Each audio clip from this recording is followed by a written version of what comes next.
You've heard it all before. Men are aggressive. Women are diplomatic. Men are loners. Women like to chat. Men like cars. Women like people. Men like sports. Women like soaps. Men spend forever in the bar. Women spend forever in the bathroom. Men can't sew. Women can't throw. Are these cultural cliches, or do they have some biological root?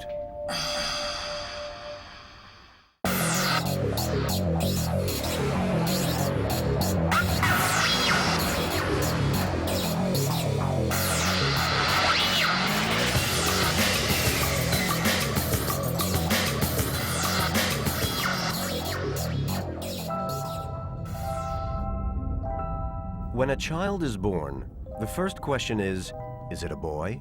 Is it a girl? Why does this matter? Today, men and women compete for the same jobs, enjoy the same pleasures, and live similar lives.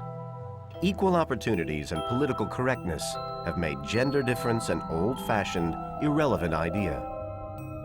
But somehow, what sex you are still matters.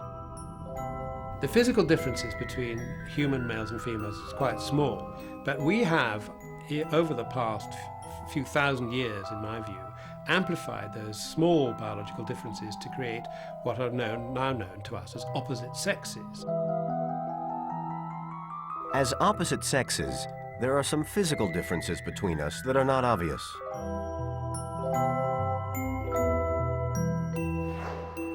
For instance, boys are born with bigger brains, but girls' brains are more densely packed with neurons. Women are more likely to be right-handed, but men have longer forearms. Men have a better sense of sight, but women have a better sense of smell. And women live longer. Many of these physical differences are relics of our ancestral past. Once they helped us to survive. Now, they are an encumbrance. And there are other more fundamental differences between us that cannot be seen because they are inside our brains. Having different brains has given us different skills which exist today as stereotypes, like men being better at parking, women being more empathic and caring, men having a sense of direction, women being able to do more than one thing at the same time. Biology is not our destiny, but it affects everything we do. To find out how it shapes us, we compared two teenagers who are twins in time. Alex Riley grew up in Los Angeles, and London is the home of Aaron Providence. They are two typical teenagers, both on the verge of their 14th birthday, and they have never met. But they have one thing in common. They are exactly the same age. I'm Aaron Providence. I'd like to be a pilot or in the RAF, anything to do with planes. My name is Alexandra Lowe Riley, and I am 13 years old. My birthday is October 30th, 1987. I like to go to movies and go shopping, and I really like going shopping.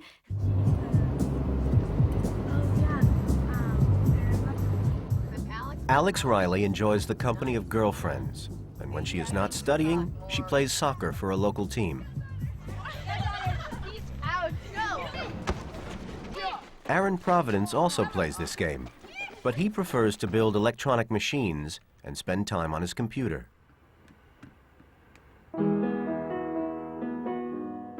How do an average boy and girl get to be so different? Is it their upbringing, or does their biology have an influence? They may be twins in time, but as opposite sexes, it is more than the Atlantic Ocean that separates them. These differences between Alex and Aaron began before they were children, even before they were babies. In fact, they began right at the moment of their conception.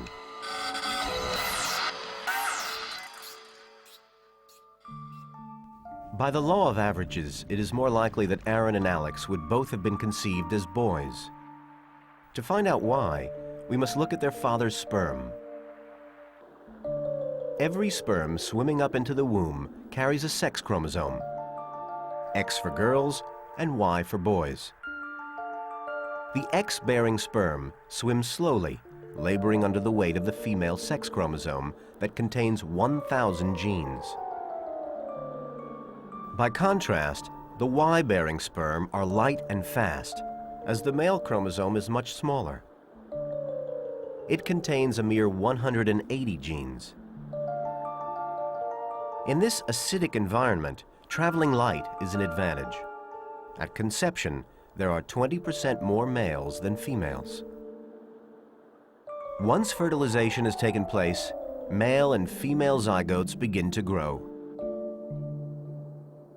Even as tiny organisms, the two sexes develop differently. The male is much faster out of the blocks, growing at almost twice the speed of the female. Why this happens is still a mystery.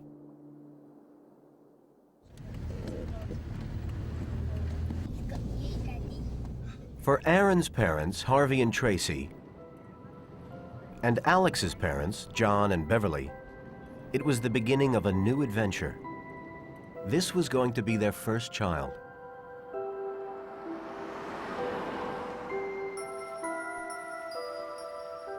I'd been feeling strange, just not my normal self, and I went for a pregnancy test and I found out I was pregnant. And I came home and I knocked on the front door and Harvey was actually in, and he opened the front door and I was just bawling my eyes out, and he said, "What's the matter?" And I said, "I'm pregnant." And it was like, "Oh, what are you crying for?" You know, a typical man sort of going, "Why are you crying? You should be happy." And I said, "I am happy." I remember a good friend of mine saying that when she was first pregnant, she knew instantly. So I was waiting for that instant feeling, and I never felt that feeling. So I was a little disappointed. Just another day. Though the fetuses in their womb are different sexes, for the first 6 weeks of life, every embryo looks exactly the same. They are, by default, female. Then, within the space of a few hours, an extraordinary thing happens. Within the mass of DNA that has been supplied by the Y chromosome, there is one gene called SRY. This releases a protein that binds with other strands of DNA, changing their shape and forcing them to follow suit. Soon, this protein fills every cell in the body, initiating the growth of the testes. And the testes produce testosterone, which soon begins to pulse through the fetus, imposing itself on the developing brain. The SRY gene contains the essence of maleness. This is the defining moment in the creation of two sexes.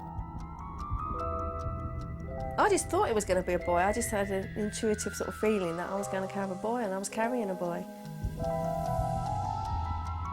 Without testosterone, the genitals continue to develop as female.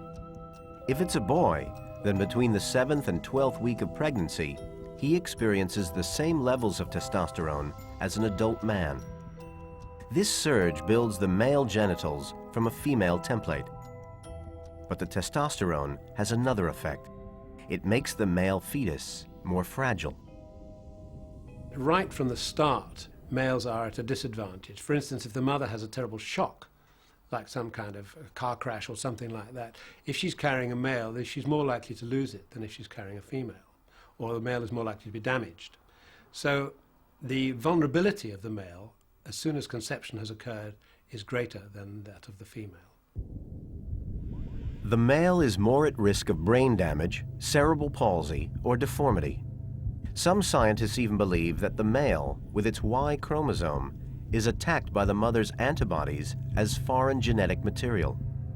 For whatever reason, he is vulnerable. Even though 120 boys are conceived for every 100 girls, 15 boys will die before birth. Whether diet or lifestyle can influence these in utero developments is still not known. One fact is certain: the womb is the last place the baby will be influenced by biology alone. The world will offer new sensations and thoughts, and these will mold and shape what nature has begun.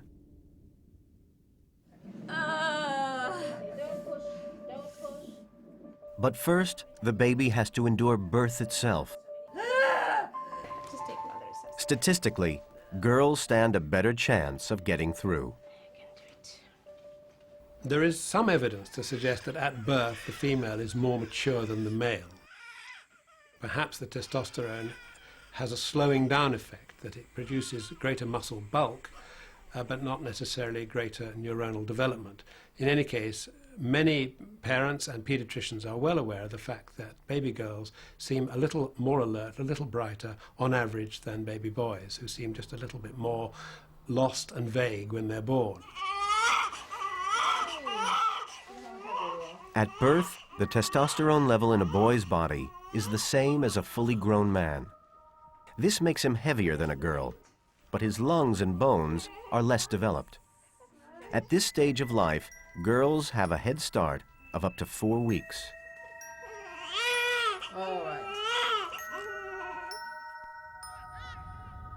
Most people don't know that boys are more fragile than girls. The expectation is that a boy is tougher than a girl.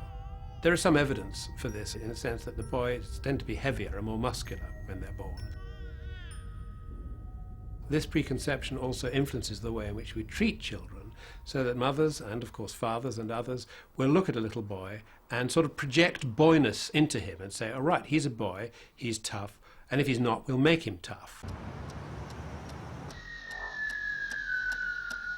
Like many other baby girls, Alex Riley was quick to recognize her surroundings. She was under 6 pounds. Right. Just under 6 pounds and 18 inches long. 18 and a half. Alex! No. Okay, look, go towards... I really think that first year was pretty easy. I was trying to keep her away from any gender-biased toys, that sort of thing. I mean, she did end up having dolls, but they were given to her. Adults are often thought to be responsible for creating male and female stereotypes in very young children. And the proof of this is found in the so-called Baby X experiment. In it, men and women are given a baby that has been dressed up as the opposite sex. Instinctively, the adults give the infants toys they think they will like. The boys are given guns, and the girls are given dolls. But are the adults merely responding to pre-existing differences? The brain is built in certain ways, and then the culture molds it in other ways. But you cannot make a boy into a girl, and you cannot make a girl into a boy. At birth, both boys' and girls' brains are only a quarter of their final weight. In the first 6 months, they develop literally millions of new connections. Though the levels of sex hormones in their bodies are decreasing, boys and girls are already showing signs of behaving differently.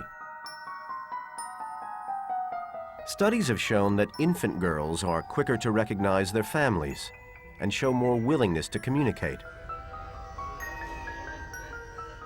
Boys, on the other hand, have a greater ability to track a moving object, and their behavior is already more aggressive and boisterous. Where do these differences come from? We have to get away from the idea of nature versus nurture. There's no such thing in the biological world. Michael Lewis of the Institute of Child Development in New Jersey believes that the differences between the sexes begin with biology, which is then molded by upbringing. Nature and nurture are working in concert.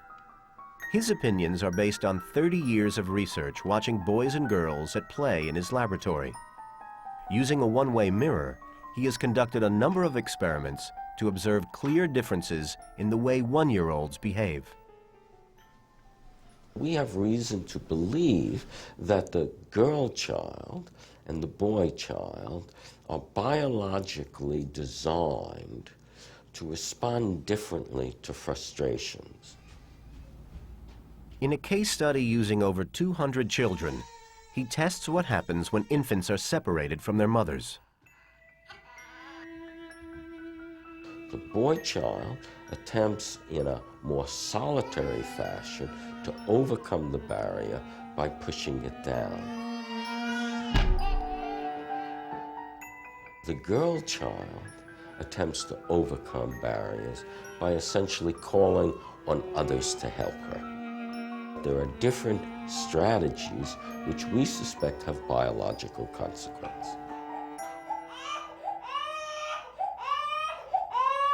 Is estrogen and testosterone experienced in the womb responsible for this behavior? Lewis believes that it is. All right. He has also identified a significant emotional difference among 3-year-olds. Would you like to hold her? Yeah, you can have her. The doll's arm fell off.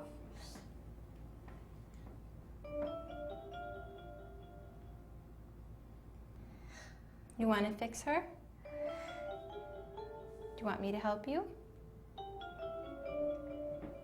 I have a doll right here. Will you hold her for me? The doll's arm fell off.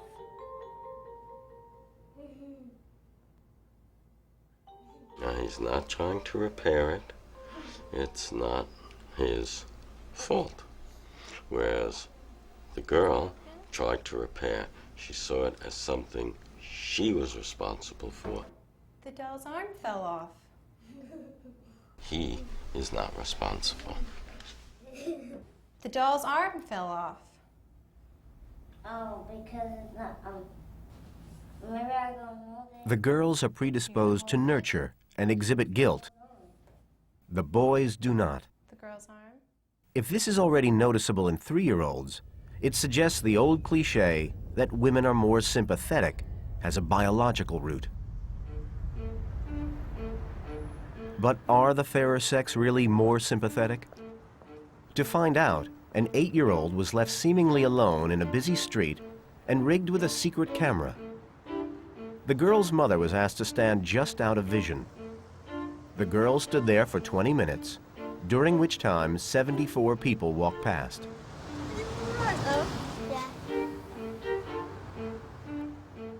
Females overwhelmingly show more empathic behavior than males do.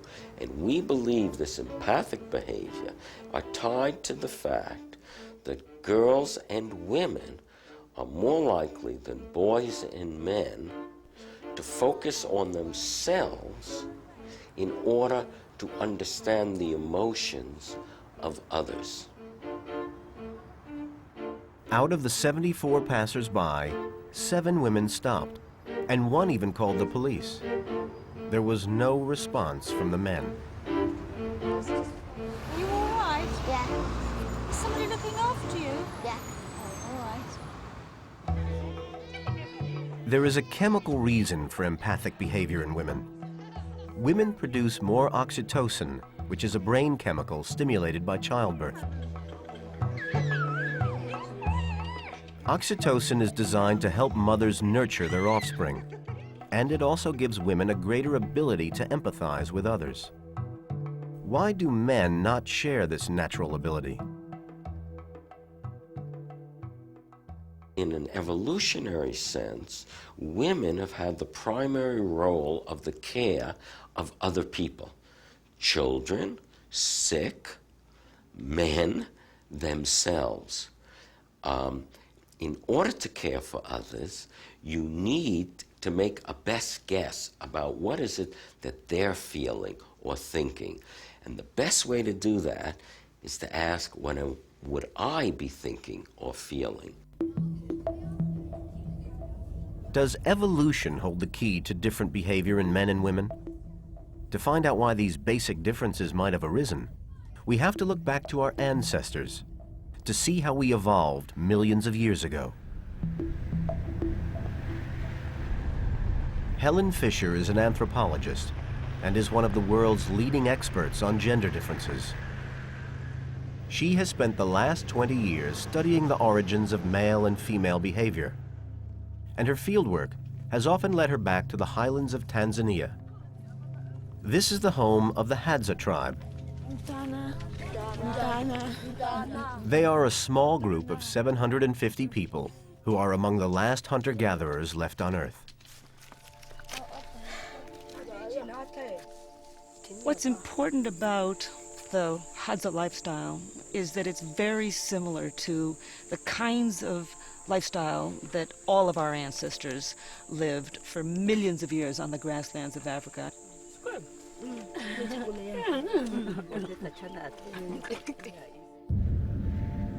We came down from the trees by 4 million years ago. We were standing up on 2 feet by 3.5 million years ago, and we had probably begun to scavenge animals, hunt animals a long time ago. And it was on those African grasslands, not a place just like this, but this place exactly, where all of our human brain developed, all of our skills developed, men's skills and women's skills.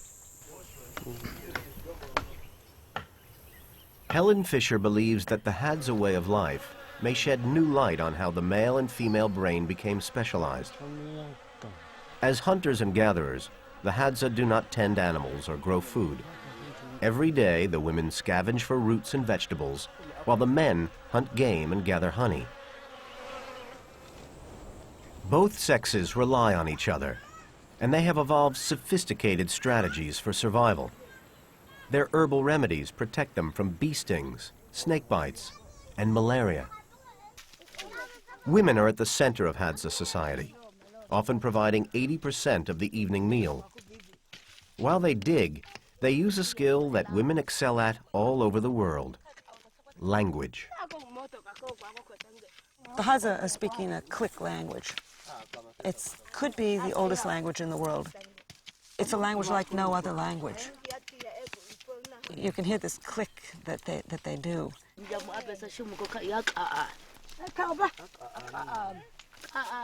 We know that by 2 million years ago, parts of the brain were evolving for the making of language. And so somebody was sitting around talking.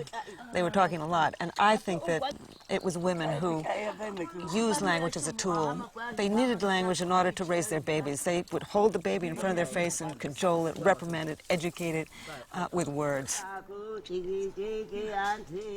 Words were tools, women's tools. I mean, you really don't need a whole lot of words to hit a buffalo in the head, but you do need an awful lot of words to describe to children, to tell stories, to spread the news, to gossip, to talk about the boys. It is Helen Fisher's belief that women who talked survived, and those who didn't died out.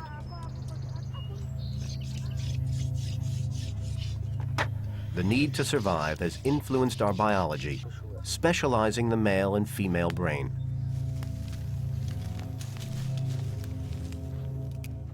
To find out whether boys and girls still possess these different abilities, a series of controlled tests were devised. 50 children from the ages of 6 to 12 pitted their wits against each other. In the first test, 12-year-olds were asked to write down as many words they could think of, beginning with B.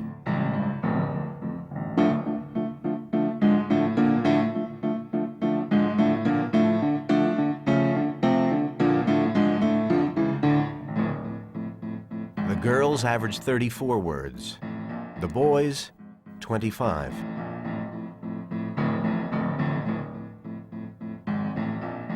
By age 12, a girl is better at verbal memory, at written prose, at reading comprehension. Around the world, on tests of verbal ability, at basic articulation, finding the right word rapidly, women excel. If women have inherited a greater ability at language, what about the precise manipulation of objects? Are girls more careful than boys? Our 6-year-olds are about to find out.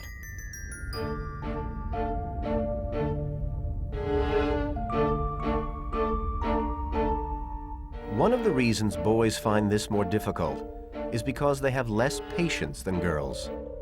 And this also has a biological root. Testosterone is one of the most complicated hormones. Certainly it creates an increase in physical strength and drive, and little boys who have an awful lot of energy, who are required to sit still in classrooms, are actually just going to become frustrated, hyperactive and inattentive, and that's one of the problems that we have to deal with. Concrete evidence for the effects of this sex hormone on behavior is seen in girls with a very rare condition named CAH, congenital adrenal hyperplasia. While she was developing in the womb, Alexandra Lobb, like all girls, produced small amounts of testosterone from her adrenal glands. Unfortunately, these glands were overactive, flooding her developing brain and leaving her with an ambiguous reproductive system. She's been through long spells where she's been boisterous, refuses to wear a dress. She's always off outside, disappearing, up a tree, stuck at the bottom of a ditch. She's really good at maths. She loves sport. She loves football. And I think the size of her, in a couple of years' time, she's going to love rugby, because she's quite a stocky girl. The kind of toys children like, girls with CAH, on the average, are more like boys. They also, interestingly, like to play with boys more than other girls do. So girls in general, only about 10% of their favorite playmates would be boys, whereas CAH girls, about 50% of their playmates are boys and 50% girls. Alexandra has had corrective surgery and now takes estrogens to counteract the testosterone. But these have affected her weight. My big fear was she going to lead a normal, fulfilled female life, and would she be able to have children? And nobody will say, even now people won't say yes definitely or no definitely not. CAH girls provide clear evidence that testosterone experienced before birth dramatically affects behavior. And this sex hormone also seems to spark an interest in mechanical things. So it's a curious gender division here, that boys seem to be encouraged to find out how things work, and girls are encouraged to find out how people work. Is an interest in technology another example of culture building on biology? To find out, we asked 20 12-year-olds who rode bicycles to attempt to draw them. The results were surprising.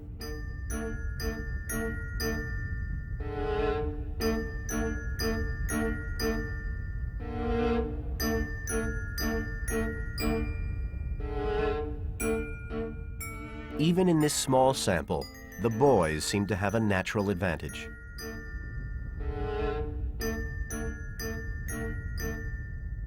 When testosterone floods the male brain at puberty, men become distinctly better at geometry, at mechanical drawing, and all kinds of engineering and mechanical skills.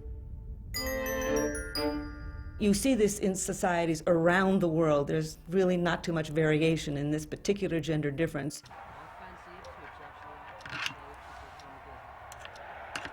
Like making things like robots and science projects and stuff like that. Like it's a challenge and a new challenge to try and make something or put something back together. Or if something's broken, you can try and fix it.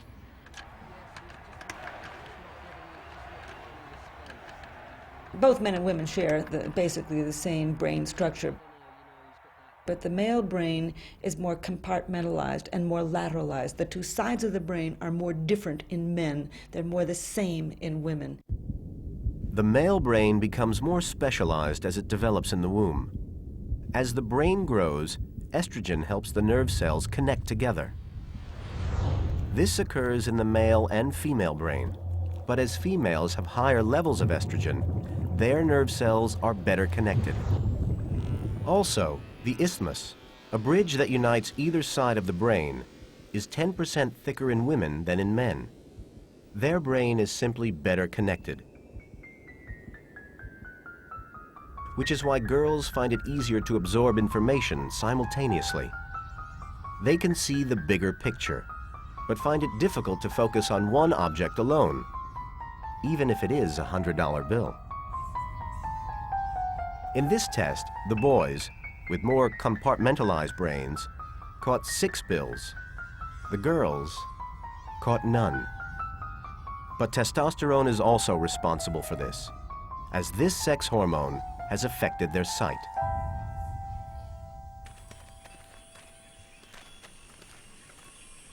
Men are better at tracking the direction of an object.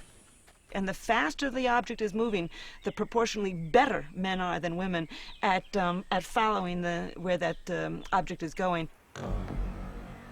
There's no question in my mind that much of the modern male brain is built on grasslands of Africa like these. Somebody had to race in on a lion that is eating its lunch and then grab pieces of meat and bring it back to camp. Men have higher levels of testosterone, giving them that assertiveness and aggressiveness to go out after the catch. They can tolerate risk better than women can, and they can tolerate risk better because they actually have a different proportions of chemicals in the brain that enable them to seek risk.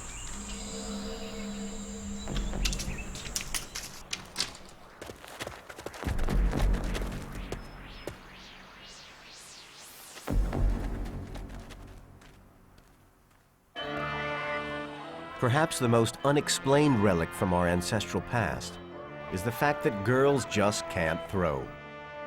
Or can they? Every boy will have fun imitating a girl not being able to throw a ball. The girl and her mother will say, well, that's because she's not had any practice. But there does seem to be a physiological difference between boys and girls when it comes to chucking things. We asked 600 children from the age of 12 to 18 to put this old cliche to the test. The boys are throwing red bean bags, the girls yellow.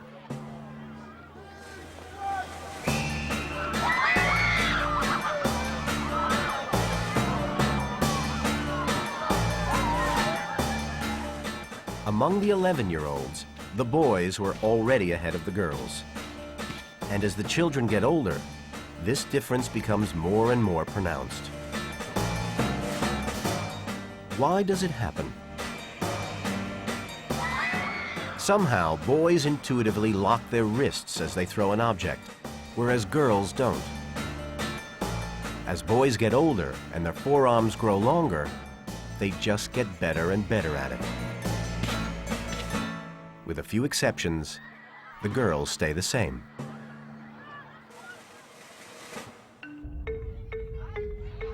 Until the age of 11, boys and girls have low levels of sex hormones in their bodies. And for this reason, they have stayed the same shape. But their brains, which are the heaviest of all primates, have been constantly learning, preparing them for adulthood. What has this experience taught them about the opposite sex?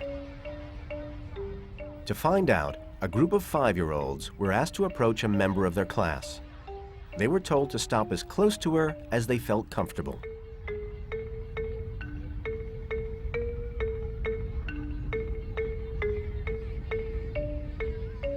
The same was then asked of 9-year-olds.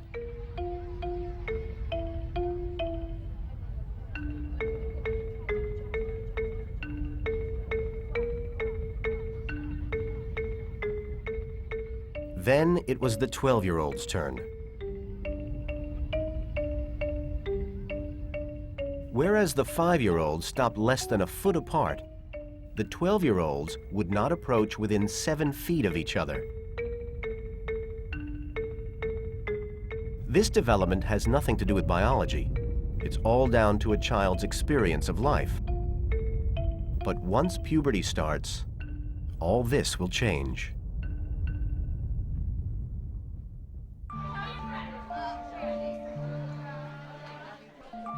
Adolescence is the first time since birth that the sex hormones begin to increase. As reproducing animals, boys and girls could not be more different. With every ejaculation, a boy produces enough sperm to inseminate all the women in America twice. For a girl, the opposite is true. She was born with 3 million eggs, but at puberty, only 400,000 are left. And she will ovulate a mere 450 of these during her lifetime.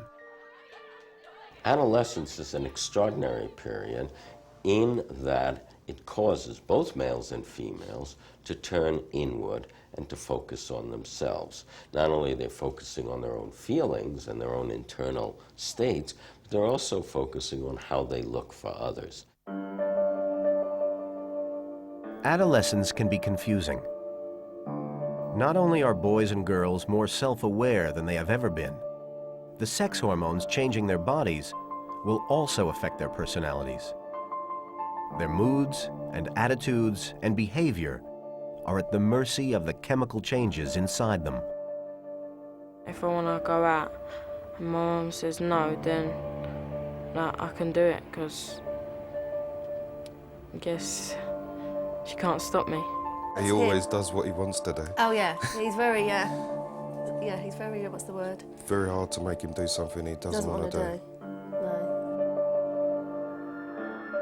Very particular about things being in the right place. He doesn't like his things being disorganised. He likes to know where everything is. Everything has to be written down. She's much more interested in how she looks. Her hair has to be perfect. I guess there's maybe two sides of me. Like, I love to go shopping and go to the beach and things like that, but then the other side would be getting dirty, and just sometimes I want to, like kick a ball really hard just to kind of get it out. If she does reject us, I'll be very disappointed. It hasn't happened yet, so I'm hoping that it won't happen.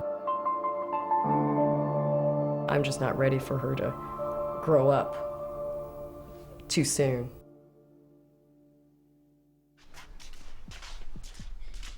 Alex Riley is 14. She has decided to celebrate her birthday by inviting her friends to a pajama party.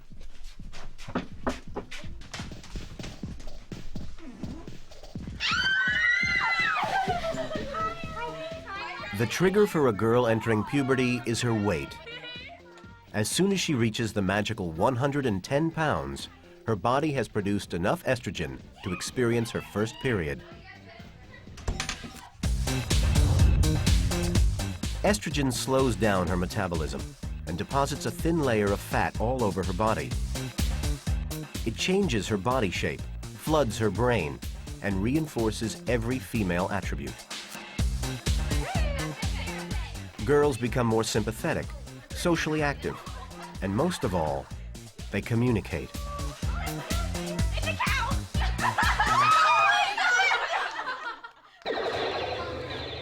When boys enter puberty, testosterone has the opposite effect.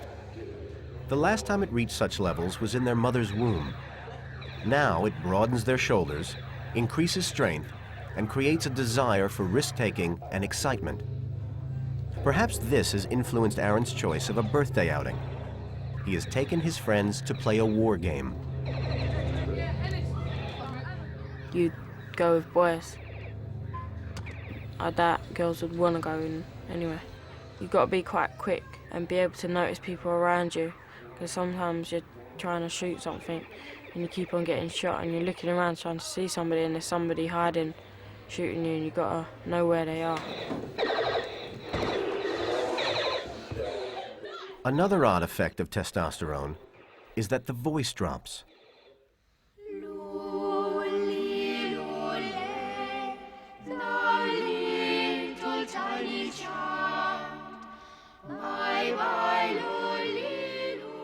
There are several theories as to why the male voice lowers.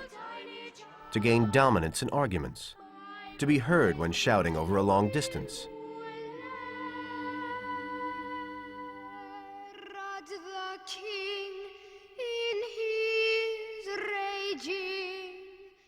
Physically, the vocal cords grow longer and thicken. That creates a deeper sound. In his own sight, all young children to slay.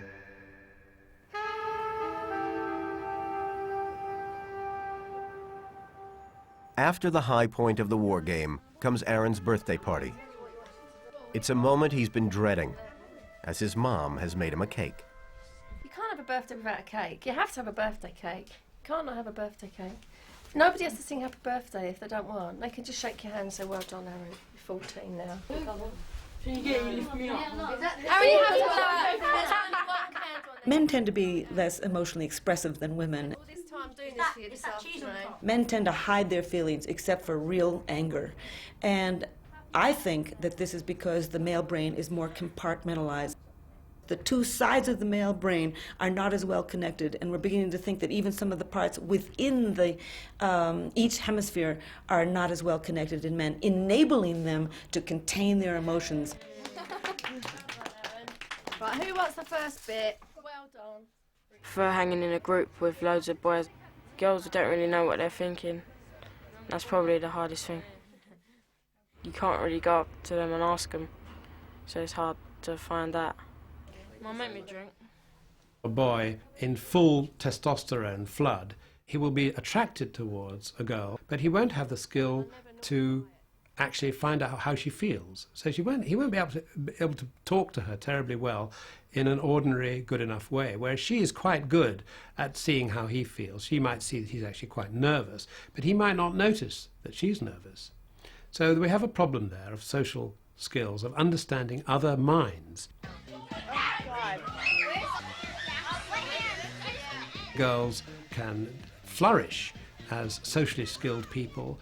Their friendships are very intense, and as everyone knows, girls' friendships are like little marriages. They have dreadful rows and then they make up again. So girls already have much more practice in engaging in deep personal relationships, which is a prelude to the relationships that they have to have as adults with their sexual partners.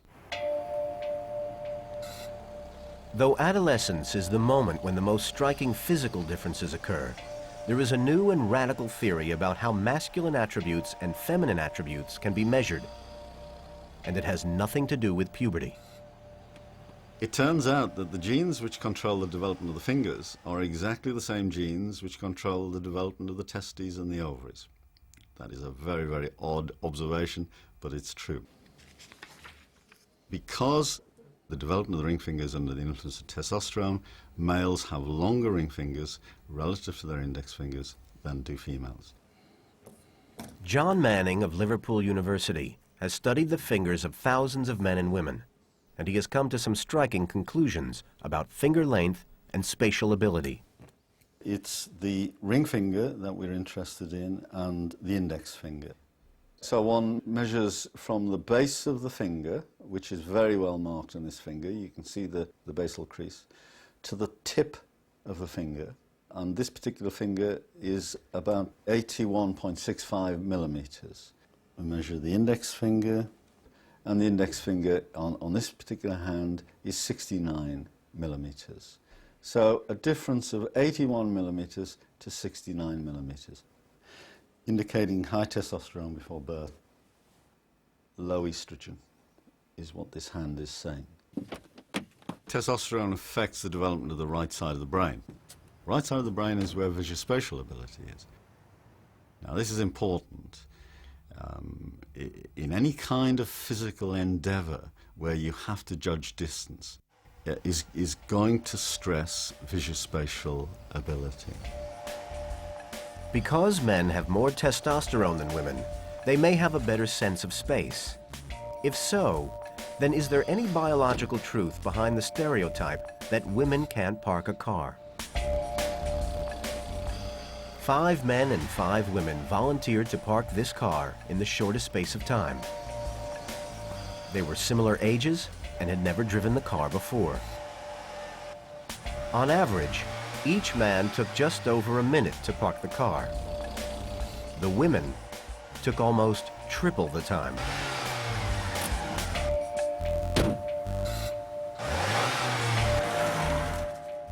The ability to park a car has undoubted advantages, but what are the wider implications of John Manning's theory? For a developing male, it is good for his cardiovascular system to be exposed to testosterone. And testosterone for a man is actually a protective against early heart attack. But short ring fingers are an indication that a man should take care. He should not smoke, he should not eat fatty foods, and he should take lots of exercise, because he may be prone to early heart disease. Whereas for a woman, it is good for a woman to be exposed to high estrogen before birth. And estrogen in women is a protective against early heart attack. For breast cancer, estrogen is actually a promoter of breast cancer, whereas a long ring finger indicates that they're protected against early breast cancer. That's good. They're gonna blow dry it. According to Manning's radical hypothesis, high levels of estrogen and testosterone are a double-edged sword. For a woman, it means a better connected brain, a facility with language, but may increase the risk of breast cancer. For a man, testosterone means a better cardiovascular system, but it could encourage dyslexia and even autism. What is Manning's evidence for this?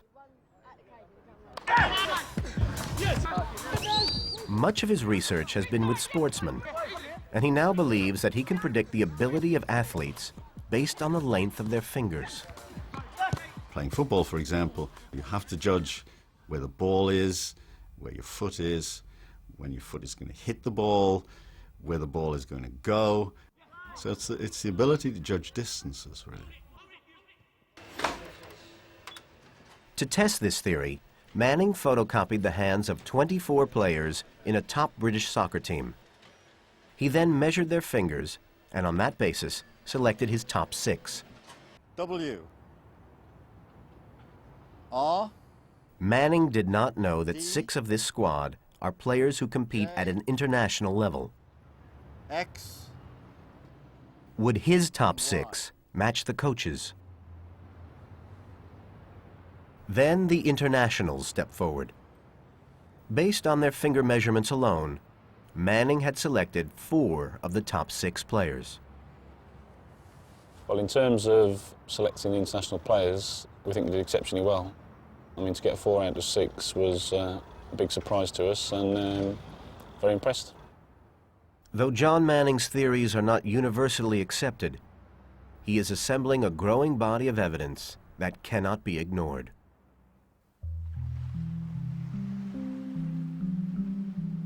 Are you looking forward to being an adult? No. No. I like being a kid. I like having my friends here and just being young, I guess.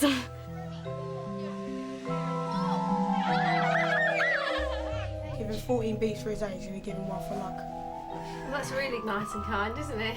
He's my son. Leave him alone. Beat him up on his birthday. Yeah.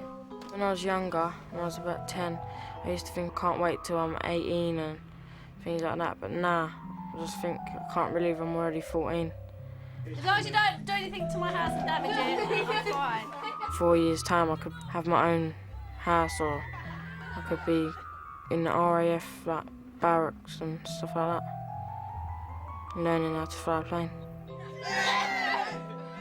I think it's something to look forward to, but I don't want it to come too quick. 9, 10, 11, 12, 13, 14. As boys and girls reach maturity, they are as different from each other as they have ever been. They have inherited many attributes that in the past were designed to help them survive. Now they face a new challenge: how to attract and understand each other. People have probably wondered why there really are 2 sexes, why we bother to go find another type that is different from us and mate and breed, given the amount of energy and time that it takes to do that. But from a Darwinian perspective, it's absolutely essential. Each one of us needs to create variety in our genetic offspring, so that in case there is some enormous environmental change, some of your infants will live. It's the key to why all these differences exist between us. Every time our 2 sexes reproduce, there is a vital shuffling and selection of each parent's genetic information to produce a unique child. This genetic variety gives greater strength to each generation and ensures evolutionary success. Once a sexual partner is found, the differences between the women's and the men's reproductive organs will work together to help create this genetic variety. A female produces sex cells long before she has even left her mother's womb. Every girl is born with enough eggs in her ovaries to last all her fertile life. At birth, she starts off with around 3 million, each one a unique cocktail of her parents' genes. Gradually, they die off, until by puberty, there are about 400,000 eggs left.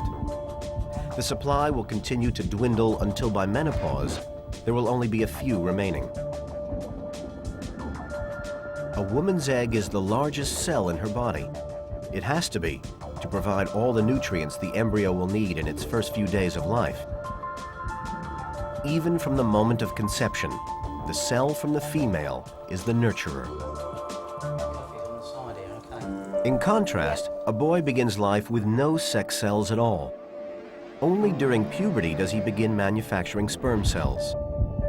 From that point on, with each beat of his heart, a man will produce 1,000 sperm. The male strategy is to produce billions and billions of uniquely coded sex cells in the testes. Half are male, half female. During an average lifespan, sperm will outnumber eggs by at least 1,000,000 to 1. Some people believe this vast imbalance between sperm and egg may explain why men and women have such different attitudes to sex.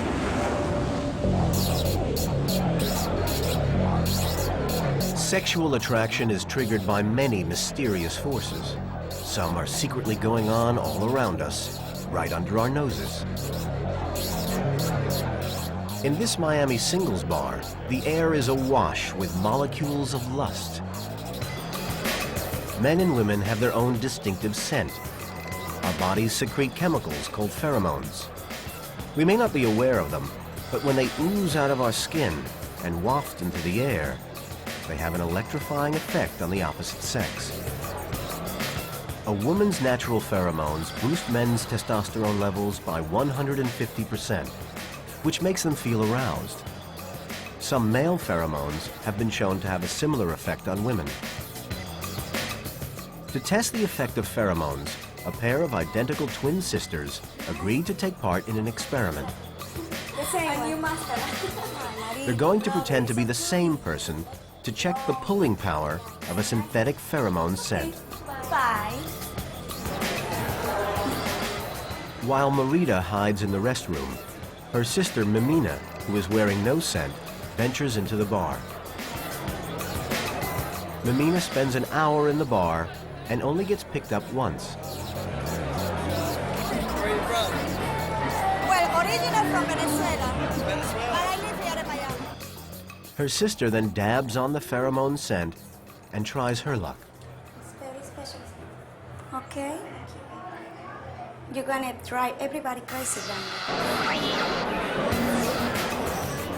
Even though the men in the bar assume it is still Mimina, they now flock around the twin doused with pheromones. The twins perform an identical routine, but Marita gets approached many more times than her sister. Pheromones act as unconscious biochemical triggers, which draw the opposite sexes together. But smell plays a more important role in selecting the right mate. We can actually sniff out immune systems. They are revealed in our body odor. And new research has even found that women are attracted to men whose immune systems are similar to their fathers. A woman recognizes this familiar smell, and it signals to her that a man can fight off diseases just as well as her dad. Whether men are using the same selective process to hit on Marita is still not known. But if a man finds a woman's smell attractive, then the chances are her immune system will be complementary. They will make perfect partners. Among heterosexuals, interest in the opposite sex is mutual, but their biological responses to sexual attraction may be quite different. Both men and women are interested in sex. The most recent data indicate that 54% of men think about sex every day and that 19% of women think about sex every day. Both of the sexes have a high sex drive, I think, but they often express it differently. They're turned on by different things. So what happens to the body when it is aroused by the opposite sex? The pupils dilate. Blood flow increases, the lips swell, and the skin sweats. The heart starts to race as blood is pumped faster and faster around the body. The parasympathetic nerves start to send messages to the groin. They have a dramatic effect on the muscles controlling the flow of blood from the veins of the penis and the vagina. As they contract, blood can no longer leave. The excess pressure builds up, and the blood pumping into the arteries has no way out. Recent research has revealed some extraordinary findings about the physiology of sex. Men and women are in a permanent state of sexual arousal, and it's their brains and their sympathetic nervous system which act as sexual brakes. Even when the penis is resting, the brain is working to keep it limp. The same is happening in women, but it's just not as obvious. Both the sexes get intense sexual pleasure, but in the bedroom, women are the better performers. They tend to be able to have more orgasms, multiple orgasms, and when they do have an orgasm, they tend to have more contractions. Men have 3 or 4 of the initial very strong orgasms, contractions. Women have between 5 and 6 of those very strong initial contractions, and then women's contractions spread out for a longer period of time. So women can have more contractions per orgasm and more orgasms per sexual bout. Men and women's physiology also has to be different in order to successfully reproduce.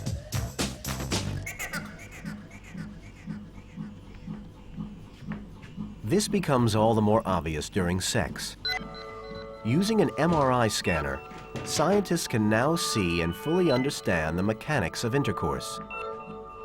There's not a lot of room to maneuver inside an MRI or inside the scanner, and the couple must keep still for 15 minutes at a time. So it's not an ideal love nest, but the images produced will show the anatomy of love. This extraordinary 3D image was created from the MRI scans. The man is colored orange and the woman is blue. The results show that penetration causes a shift in the position of the uterus and occurs at a much sharper angle than scientists had originally believed. The MRI indicates that sperm are delivered much deeper into the vagina than some experts thought possible. Scientists now understand that sperm spend a shorter period fighting for their lives in the hostile environment of the vagina as they struggle to reach the reproductive cells stored beyond the woman's cervix. One of the most significant differences between men and women is the storage of reproductive cells. Women store theirs deep inside the ovaries. Men, on the other hand, store their reproductive cells outside the body. The reason is clear from this thermal image. The blue areas are cold, the red areas are hot. Sperm are very sensitive to temperature. If they were stored inside the body, they would not survive long. An unusual group of men in Switzerland decided to take advantage of their external physiology to carry out a potentially painful experiment.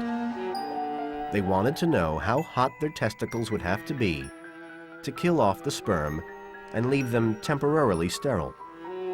Their invention had all the trappings of medieval torture. Testicle bathing works basically like this. You have a bowl full of warm water which you should keep at a constant temperature.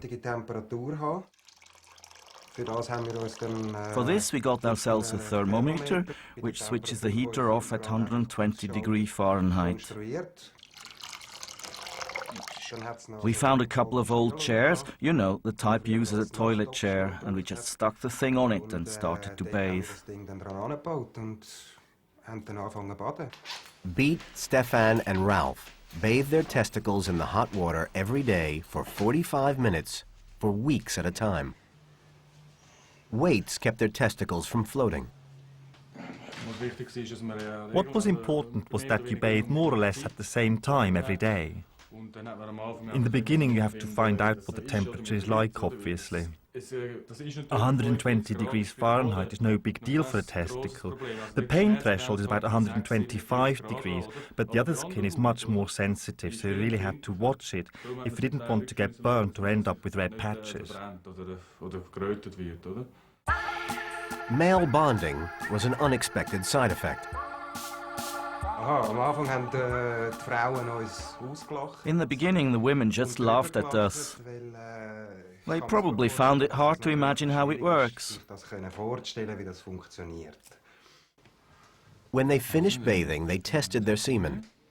Normally, a single ejaculation contains 500 million sperm. Amazingly, after about 3 weeks, they got the sperm count down to almost zero. This would last between 10 days and 2 months, and there were no unwanted pregnancies. They had invented an extraordinary new form of contraception, albeit a temporary one. Within a few months of stopping, their sperm counts were all back to normal. Yes, for me it was a big experience. I had this picture in my head of how sexual potency is really important for a man. Through bathing, I basically found out that potency and fertility don't have anything to do with each other. While seeking sterility, they managed to maintain their sense of masculinity. But what is it that really makes them male?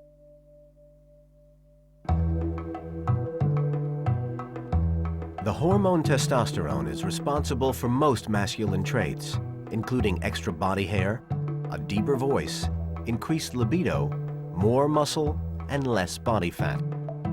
In fact, it is this one simple hormone which determines most of the physical differences between the sexes. Testosterone helps to build up muscle tissue. An average man's body is only 15% fat, whereas even a slim woman is made up of almost double that amount, around 27%. The culprit is estrogen, the female sex hormone, which slows down the body's metabolism and makes it lay down fat. If testosterone makes men male, can it make a female male?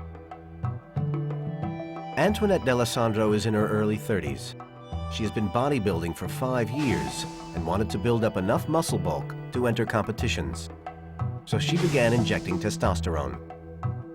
I guess I kind of thought, I know testosterone is probably the quickest and shortest cut. I just thought, well, I'll take that, forgetting the fact that I was a woman, and I'm sure that'll increase my strength, increase my muscle size. The drug is classified Schedule 3, unless for prescription use. It is in the same class as barbiturates, but many male and female bodybuilders use it. As women have significantly lower levels of naturally occurring testosterone than men, the impact on muscle development is even more dramatic. Well, the injection takes a while to get into your system. And through doing that, I was stronger and I did get more muscular, and I went up to about 13 stone, which was pretty heavy for me because my frame is really normally about 8.5, 9 stone really. So she went from around 120 pounds to 180. Antoinette may have developed muscles in places she's always wanted, but she has also suffered some unfortunate side effects.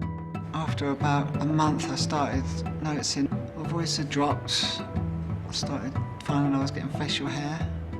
You tend to lose your periods. It can also cause an increased libido and an enlarged clitoris.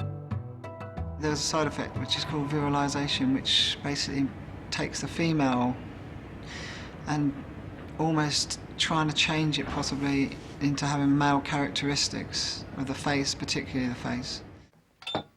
Beard growth may be a sign of virility in men, but it's not something she wants. She endures weekly electrolysis to remove facial hairs. It was really painful when I first ever came here. But I remember in the beginning, goodness me, we had to do so much, didn't we? I started getting the side effects. Then I thought, oh no, I've really done wrong here. And that's when I slowed it all down. And now I've stopped everything, and you know, it's all sort of like coming back, and periods are coming back, and femininity's coming back, and my voice is a lot higher now.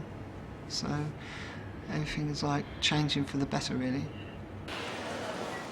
The hormone has given her many male attributes that she hadn't wished for, but it hasn't taken away Antoinette's sense of being a woman.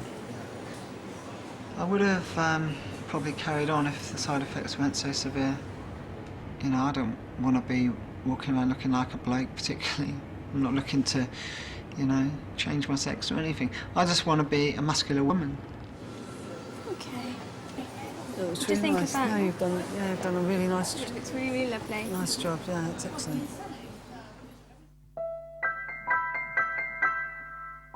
There is one notorious side effect of testosterone that has given the male hormone a bad name. Many think testosterone is responsible for turning men into raging bulls. Testosterone is one of the most complicated hormones, and my understanding is that it can be used to explain almost anything. I think it's very dangerous to assume that biological materials can do anything more than have biological effects. So testosterone can certainly improve muscle bulk and force and pressure to do things, but it cannot possibly be the cause of complex social behaviors. Many biologists think that testosterone can certainly affect behavior, but the results of that behavior can also trigger a change in testosterone levels. It is hard to separate cause and effect. Men are more aggressive than women, but testosterone's role is not clear. Psychologists think that the control of violent tendencies also depends on upbringing. In most cultures, boys are taught to fight their corner. Perhaps physical aggression in males has always been encouraged as a survival mechanism. Women and men do it differently. Women do it with that ancient tool of theirs, words. Women are gossips. Women stab you in the back, men hit you in the face. I think both of those tendencies come out of our evolutionary past. Helen Fisher is an anthropologist who researches gender differences. She visited a remote part of Tanzania to compare the roles of men and women in a hunter-gatherer society. The Hadza tribe has a way of life that has probably changed little in thousands of years. They maintain a clear division of labor between men and women. The men hunt and protect the group. Aggressive behavior has an important survival value, particularly when resources are scarce. The Hadza are living a lifestyle that our ancestors, everybody on Earth's ancestors, lived for millions of years. And so this basic job that men have had to do, protect the group and provide for the group, have built basic gender differences in the brain. Women, on the other hand, took control of looking after the children and gathering other sources of food. To perform these skills successfully required different mental and physical strengths. So what impact have these basic survival traits had on the biological differences between men and women?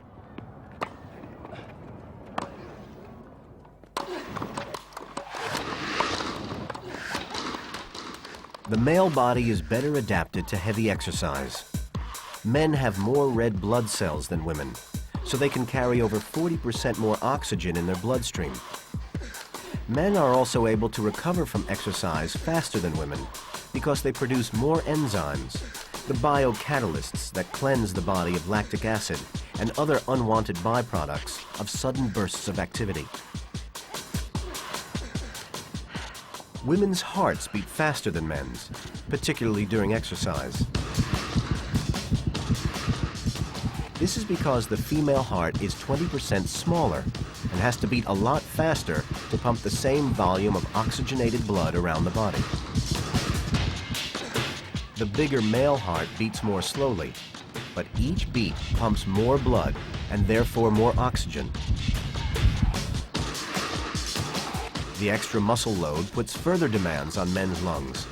That's why they are up to 20% bigger than women's. If a man's lung tissue was laid out on a tennis court, this is the surface area it would cover. One whole half of the court, including the doubles area. Whereas a woman's lung tissue would only just cover the singles area. Men's extra lung capacity and muscle power seem to give them all the physical advantages. But can they hold their own in extreme feats of endurance? One of the most grueling tests of physical stamina is New York's annual swimming race around Manhattan Island. Every year, a group of well-greased contestants prepare to enter the cold waters of the Hudson River for a body-numbing 28.5-mile swim. They use grease on their bodies to protect them from the cold water. It can be as low as 60 degrees. Two of the favorites are Connor Gunn and Morgan Fuller. I'll be looking for your face. I'll be looking for your feet. I think with regards to kind of strength and stamina for long distance swimming, a lot of it is very kind of shoulder based. It is lots of kind of, you know, upper body strength. So traditionally you would expect men to be kind of slightly stronger in that area. Competing against the men is different because it opens up the field a bit. Women race one way, men race another way.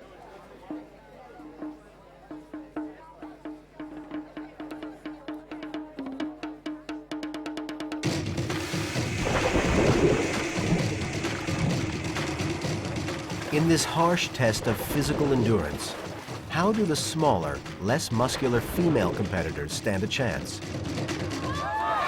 In this contest, women's extra body fat gives them two unique advantages.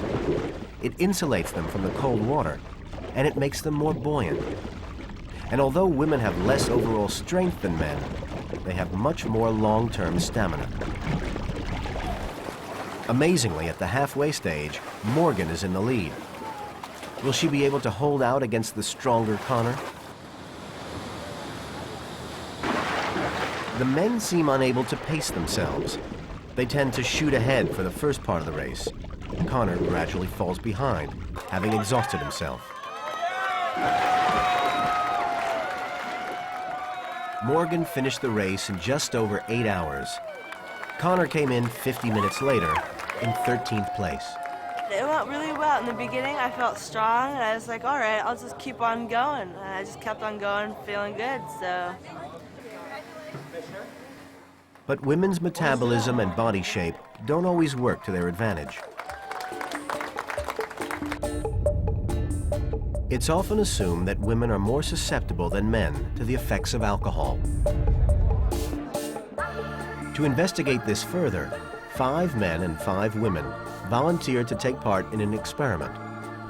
They are all healthy people with normal drinking habits.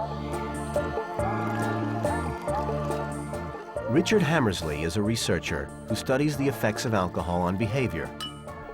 Each person drinks 5 measures of vodka and orange juice. Cheers. Cheers. Cheers. It doesn't take long for the alcohol to take effect.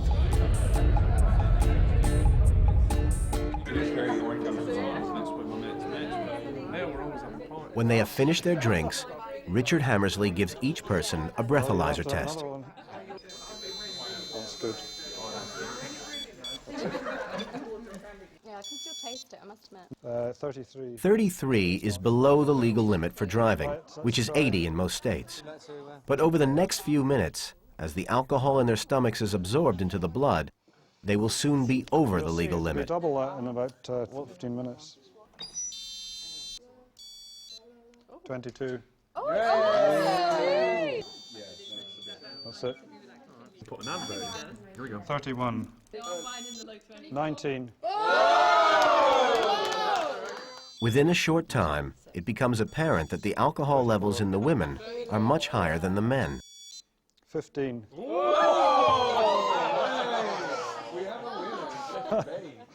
Well, men and women process alcohol differently. First of all, men tend to be bigger than women, and that means that their bodies can absorb more alcohol on average than a woman's body can. At the same time, women tend to have more body fat than men do, even height for height. And the more fat you have in your body weight, the less water you have. And it's not simply a matter of the more water you have in your body to dissolve the alcohol in, again, the more you can absorb. So again, men have the advantage. The group is also given a variety of tests to check the influence of alcohol. The subjects were asked to balance on one leg. 3 out of 5 women failed the test, whereas only 1 out of the 5 men lost his balance. As well as that, though, even again, size for size and body water for body water, men tend to have bigger livers than women do. They also tend to have more of the key enzymes which break alcohol down in the liver and in the stomach. 15 seconds. So for all those reasons, if you just take two people, one a man, one a woman, then the man will tend to be able to drink more than the woman. The men also scored higher on the coordination test. Women are 4 times more vulnerable to the effects of long-term alcohol damage, and they become dependent on alcohol twice as quickly as men.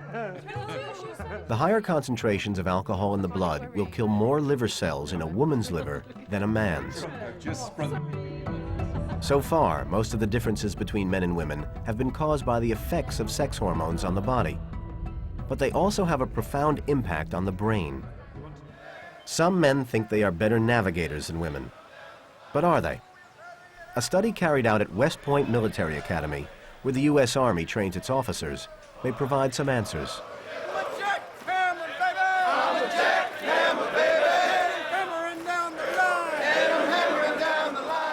These male and female cadets are about to go on a timed orienteering course. If they fail, they will have to keep repeating the exercise until they pass. Scientist John Malinowski has studied 3,000 cadets passing through West Point to assess their spatial ability and navigation skills. In the real-world environment, spatial ability generally refers to navigation ability, the ability to wayfind, the ability to retrace a route that you've maybe taken only once, the ability to estimate what direction you've come from and how far you've come. On your feet! Are you ready? We said hello! All right, get back down there. Let's go. The cadets must find at least 8 out of 10 waypoints scattered over a confusing terrain. As they reach each point, they have to get their card stamped. It's 7 a.m. and they've got up to 4 hours. But the quicker they complete the course, the higher their score. Female cadet Kristen is nervous compared to her male colleague Matthew, who appears confident and is the first to get away. Malinowski has found that men and women tend to tackle the course in very different ways. The men tend to do a little bit better. They find more points. The women tend to express higher levels of anxiety. They tend to express less confidence in their map reading abilities. And overall, they tend to have a little bit more problem finding as many points on the course. From the outset, Matthew appears to be doing better. He has already found his first coordinate. Kristen, on the other hand, is hesitating. She's not quite sure which way to go next.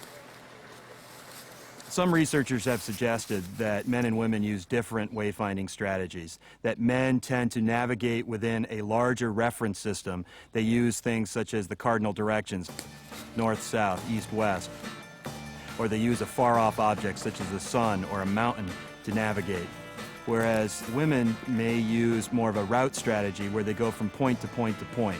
They may go from point A to point B and then try to get from point B to point C, and don't really have a complete idea of where they are within a larger frame of reference. Kristen is now finding it a bit easier and is on track. But in his haste to complete the course, Matthew suffered a slight setback. All right, how'd you do? All right, 10 over 10. Outstanding. Outstanding. Good job. Good job. Go sign in. Go sign in. Great job. How many did you get?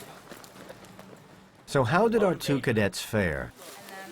Kristen took her time and got 10 out of the 10 points. Matthew completed the course in a faster time, but in his rush to come first, was disqualified. Lost my card, but it was good until I lost it. If it hadn't been for that, I probably would have done well, because I did well in the practice one. I just knew that as long as I just took my time and was careful about where I was going and looked at features and everything, that I would be fine. Kristen beat Matthew this time, but this is rare. Malinowski's research shows that in general, men tend to excel at tasks that involve spatial intelligence, such as navigation and 3-dimensional problem solving, whereas women have a much stronger capacity for languages and communication. Our evolutionary history may help to explain these differences. Men's spatial ability comes from millions of years of catching animals and bringing them home. Men had to go out every single day and collect game that was dangerous and big. They needed all kinds of spatial skills in order to surround the animals and track the animals and find their way back home. And that has left men around the world today with a better ability at all kinds of spatial relations. The brain is the biological root of these behavioral differences between the sexes. But why do male and female brains function in such different ways?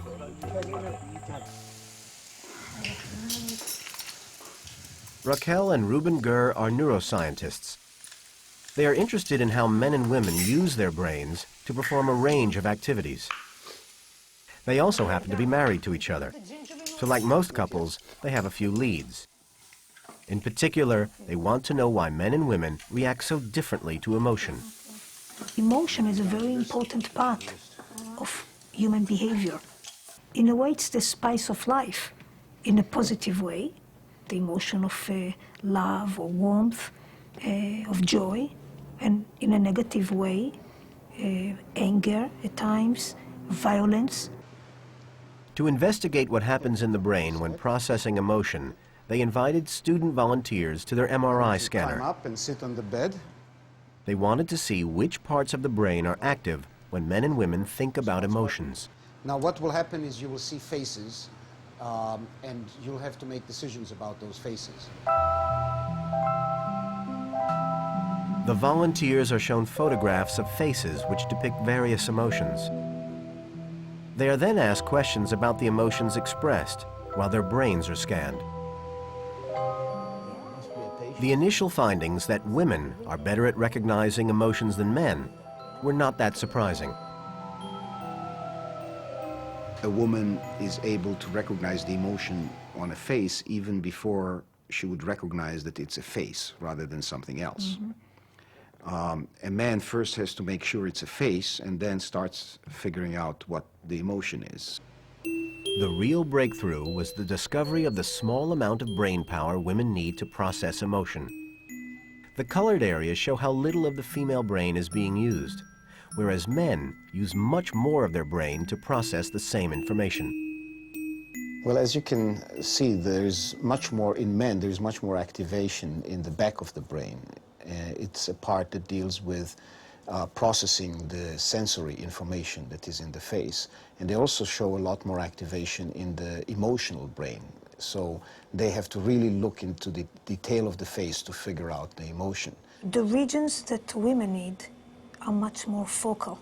It's as if they have a more well-oiled apparatus and ability to recruit the specific brain regions that are needed to process the information. Women feel more at home in processing faces. The volunteers were also given a computer test on emotions. Women's brains have many more neural connections between the two hemispheres. Men's brains are less well connected, so each hemisphere is more specialized and must work harder. But there's a problem when a man needs to use both hemispheres at once.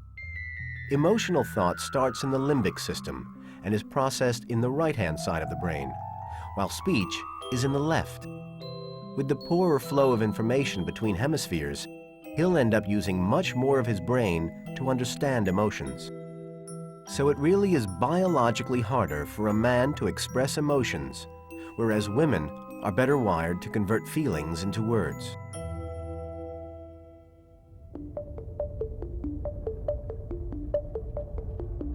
This difference in wiring can also be seen in the ability of men and women to multitask. We've all suffered it at some point, and it's a source of argument in most homes. Women seem to have no trouble tackling many things at once, whereas men tend to focus on one thing at a time. To demonstrate the point, 4 women and 4 men were asked to complete several tasks in 4 minutes. They had to make tea, answer the phone, take messages, answer the door to a courier, type a letter, photocopy some documents, and microwave some food. How will the two sexes cope? From the start, the difference is obvious. Sheila leaves the copier working while she answers the phone. Mohammed doesn't. Hello. Likewise, when Marie answers the door, she leaves the copier going, whereas Alex doesn't. On average, the men only fully achieved 4 of the 8 tasks, whereas all of the women managed all of the tasks. I knew once I bought the kettle I could start doing something else, and the photocopier would take a few seconds to do 3 pages, so I need to start something else. Really and truly, it's better just to do one thing at a time, but I was thinking of everything at the same time and it was confusing me. Concentrating on one thing at a time, but having the others sort of in the back of your mind, you know that you've got something else to do. Push for time, you know, try to do it all at once. Just need a bit more time. That's it, really. Women can carry out parallel tasks because both sides of the brain act simultaneously, whereas poorer connections between the 2 halves of men's brains may prevent them from completing one activity before starting the next.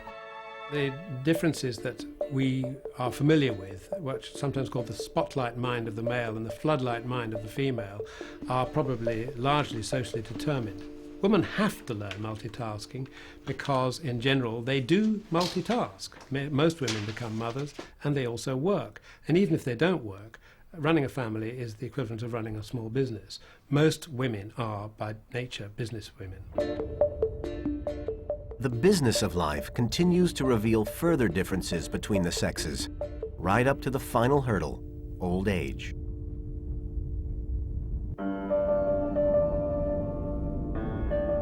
As men and women progress through middle age, a new set of differences begins to emerge. The flood of hormones rushing around the body starts to subside, and in women, the change is dramatic. It signals the end of child-producing years and more. Menopause has far-reaching consequences which extend throughout the female body. The organ responsible is the hypothalamus, which sits at the base of the brain. This great motor of the menstrual cycle starts to sputter and alters the balance of hormones.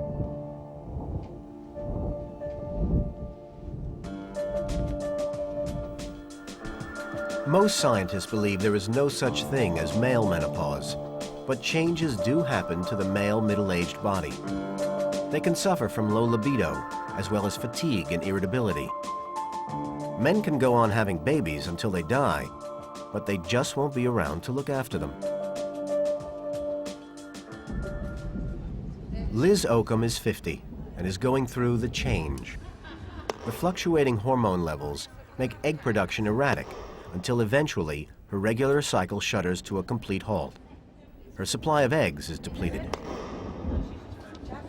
Well, I suppose I realised it was the menopause because I started to have periods that weren't coming quite so regularly. I used to get the odd, I thought at first they were panic attacks. You never knew when you were going to have one, and they sort of come from the pit of your stomach and sort of wash over you. Liz's husband Bill is a London cab driver. He's suffered from Liz's dramatic mood changes. It just wasn't her, you know. I mean, my missus has always been sort of cope with everything. If I ever had a problem, I'd go to her, and we've always been able to talk. But no, she changed. She really did change. Menopausal women like Liz either have no symptoms of the change, or they can suffer a range of them, including memory loss, balding, mood swings, and hot flashes. At night, Liz often suffers from hot flashes. As her estrogen levels dip, the reaction of the brain is to fool the body into thinking it's overheating. To get rid of this excess warmth, the blood vessels near the surface of the skin dilate, causing a hot flash. But hot flashes aren't the only problem. The hormonal turmoil has other effects. Women's muscles become weaker as they gradually turn to fat. Bones become thinner and more fragile because estrogen normally stimulates bone cell growth and repair. During menopause, a woman loses about 20% of her strength, which makes her skeleton even more prone to injury. But why do women go through the menopause? It appears to be unique to humans, so what are the potential evolutionary benefits? I'm not having any periods and I can't have any babies, but I'm going to have my kids' babies to look after and love, and yeah, I quite enjoy that. Perhaps menopause offers survival advantages to subsequent generations. The Hadza tribe suggests how menopause might actually be part of such a grand evolutionary scheme, which enabled humans to dominate the earth. Hadza grandmothers provide childcare, while mothers work in the fields. Studies have shown that these grandchildren are healthier and grow faster than children raised only by their mothers. There's a recent anthropological explanation for that, and it's called the grandmother hypothesis. It's the theory that older women were absolutely essential to the band and essential to themselves because they played the role of grandmothers. If she stopped ovulating early, she could use her waning amount of energy, instead of having another child that would tire her out, devoting her time and resources to helping her daughter and her grandchildren. She could help her own DNA while she preserved her own energy. With menopause, levels of estrogen go down, unmasking levels of testosterone. And testosterone is a classy drug. It's associated with rank and power. And in case you haven't noticed, even in your family, postmenopausal women speak their mind. But the men face a different fate. They tend to die much younger. By the age of 85, there are 3 women for every man. Women appear to be better survivors all through life. They have better immune systems to fight off illnesses. More men die in accidents and wars. More men commit suicide. Men die younger of most diseases. Biology seems to work against them. There are 2 explanations which are given for the shorter life of the male, hormonal and genetic. Testosterone is not good for your long-term health, and it is one argument, and the other is that the female's body is actually the body's cells are more resilient.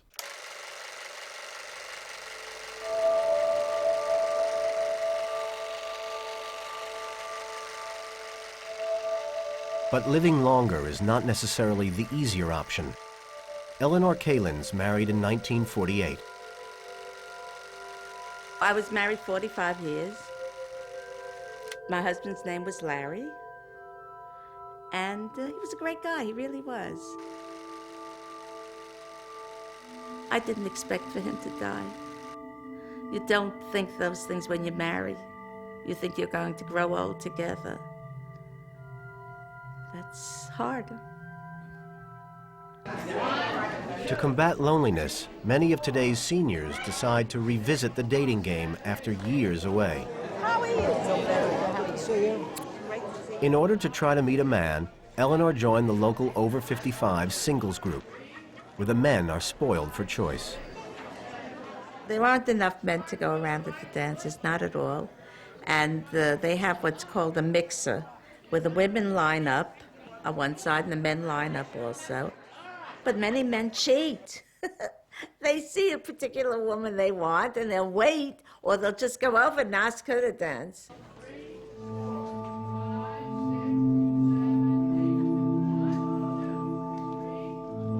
Biology and age dictate that any relationships that do blossom may not last very long.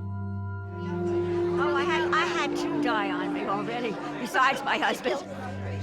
One man died sitting next to me. He just keeled over and died. And that was really a romance. The man, I just lost this other man 2 months ago. So why do women live longer? We now know that women's genetic makeup makes them stronger contenders throughout life. Inside the cell of every person is a nucleus which contains the code that determines when and how that cell will die. Within each nucleus are the 23 pairs of chromosomes which store this vital information. However, there's a crucial difference between men and women. The X chromosome, with its 1,000 genes, carries a lot of genetic information. Men have only 1 copy, whereas women have 2. And this gives women an important advantage. If there's a coding error on one X chromosome, the other can step in to avoid the potentially fatal consequences of a damaged gene. females may be more resilient because they have two complete chromosomes, and they have what's known as mosaicism. That's to say, some of the cells in the female's body use one of the X's, and some of the other cells use the other X. So in a sense, they can cover their losses by using one or other of the X chromosomes. This seems to confer some resilience on the female over her lifespan. From the evolutionary point of view, a man is expendable once he's passed on his seed. He does not need to live very long to guarantee the survival of his genes. But if his children are to survive, it's vital their mother and grandmother live long enough to nurture and support them. Men are the expendable sex because women are the ones that rear the babies. And because they're so expendable, they have been built to tolerate risk and to go and seek risk and to seek danger and to, and those are things that you need in order to protect and provide for the group. There are fundamental biological differences which will always separate men from women.